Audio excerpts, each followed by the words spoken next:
kuna kitu mbaya nini?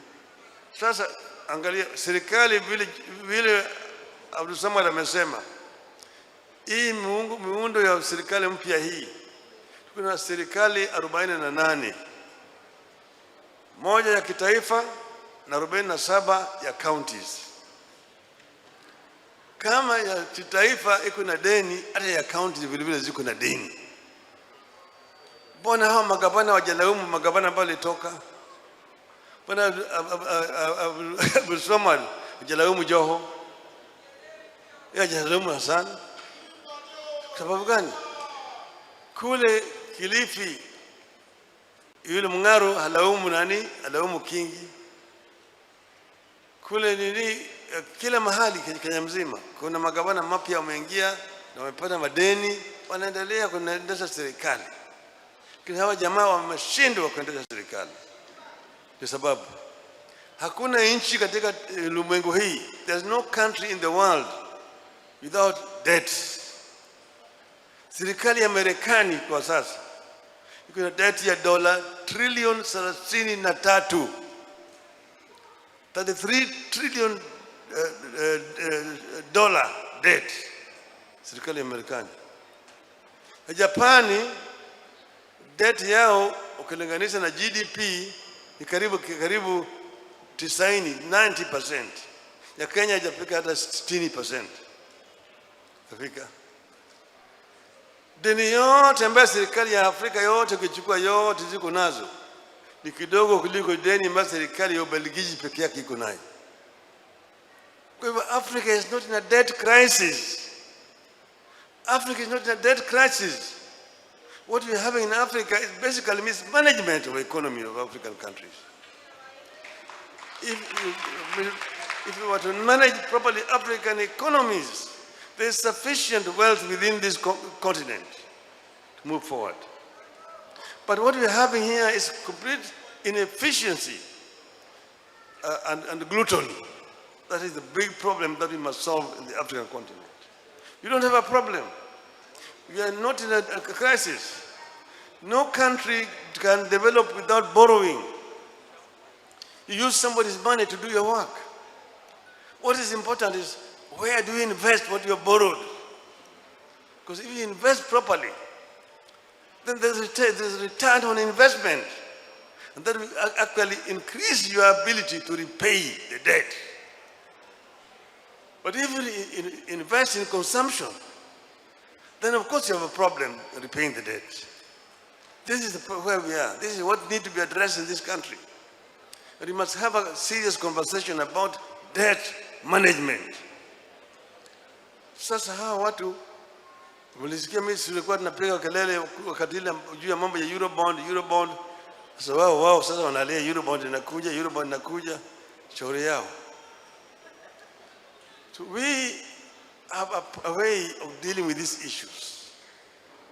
And we don't want to tell them because they are not people that can be advised. They don't want to listen to any kind of advice. Sasa sisi kama Azimio tulikuwa na mpango kamili ya kuendesha uchumi yetu. Na hiyo sasa tumeweka kando kidogo. Tunaangalia sasa kumanage pale ambayo tuna manage. But this government is undermining devolution.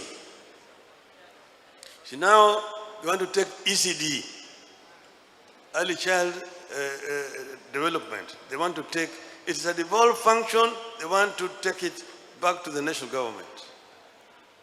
Primary health care is a devolved function. They want to take it back.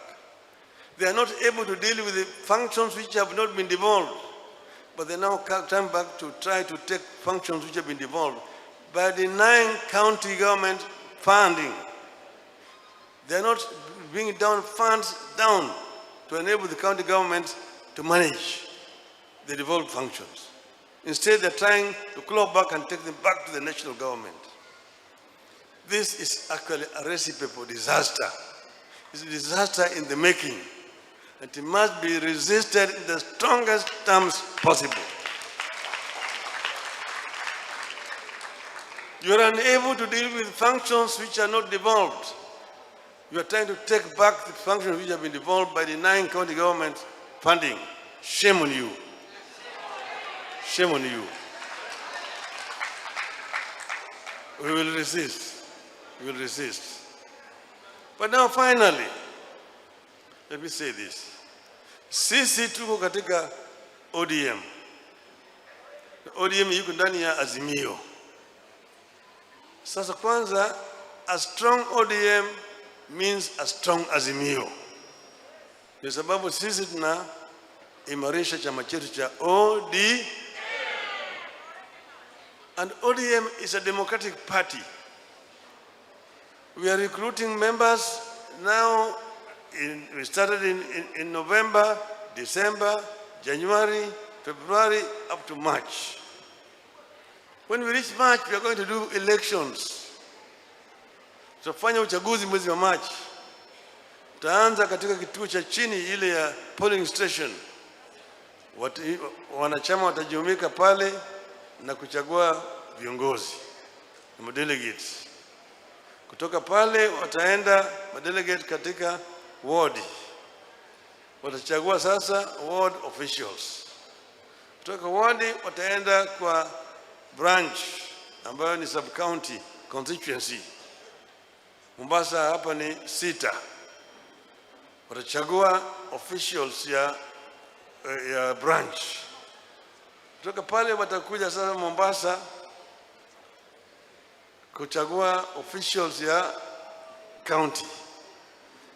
Sasa wale wa county na wale wa constituency ndio wataenda kwa National Delegates Convention.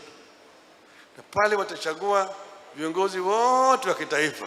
Hata party leader atachaguliwa mpya. Wakichagua baba, sawa sawa. Wasipochagua yeye, ni sawa. Democracy.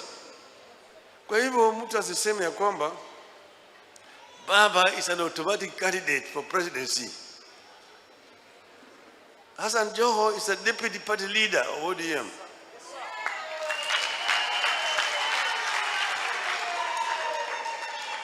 Oparanya is a deputy party leader of ODM.